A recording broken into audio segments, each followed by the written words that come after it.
Shocking story from Britain. Awful crime, most disgusting cover-up.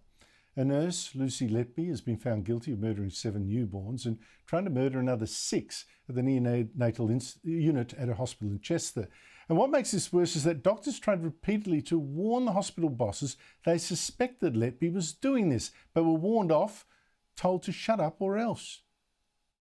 Bullied her, we'd behaved unprofessionally, we'd behaved in ways that were unbecoming to the profession, and then read out a letter from her, which was a very aggressive letter from her, basically saying, I'm coming back to work and you have to work with me, and I'm going to prove to you that I'm a great nurse and I'm not a killer like you say. And then Tony Chambers finished off by saying, so she's coming back to work, and this is the most chilling thing. I'm drawing a line under this, you will draw a line under this, and if you cross that line, there will be consequences for you.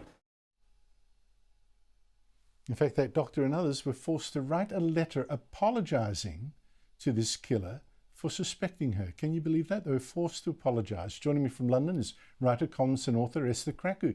Esther, this is an amazing case. First of all, Lucy Letby has never said why she killed those babies, giving them insulin overdoses or cutting off their oxygen. And there's nothing about her that seems suspicious. How do you make this out? I mean, the case is extraordinary for many reasons. Clearly, there was a spectacular failure of management here by the NHS trust in charge of this case. The fact that they basically threatened the doctors who tried to, bring to light the fact that they had all these suspicious deaths, and Lucy Letby happened to be there every single time it happened. I mean, that's just a huge institutional failure that I'm sure will be investigated thoroughly. But in the case of Lucy Letby, what most people don't understand is, particularly in criminal law, is the onus wasn't on her to prove her innocence. The onus was on the prosecution to prove why she was guilty beyond reasonable doubt. And they spent a year investigating her and then a year putting the case together. They have tens of thousands of documents, of testimonies, of all sorts of research to really, tighten up the case and to prove successfully to the jury why she was guilty of murdering 7 children and the attempted murder of 6 more. I mean, no one really knows what goes through the minds of people like Lucy Letby to do what she has done. There's speculation that she will appeal her case, and they're still trying to get her to come to court today for her sentencing, which I don't know if you know this, but she's not obliged to be there, which is just a kick in the teeth for the victims' families. But there's a huge failure clearly by the NHS, and whatever was going through Lucy Letby's mind at the time that she committed these horrific murders is, for her and her God to deal with. And there was a theory that she was infatuated with a doctor who would be called in with some of the emergencies and then praise her, and she wanted to see him, and that's one reason, I don't know.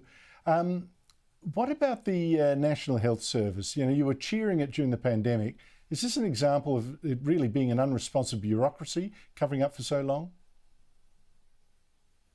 Absolutely, and this is what you have when you have such huge institutions like this. Effectively, it becomes a bit of a mammoth task trying to get to draw attention to very serious issues like this. Of course, we all praise the NHS during the pandemic, although we had very little reason to. The institution has very many problems, and it's really at a tipping point. But this is just, rubs salt in the wounds.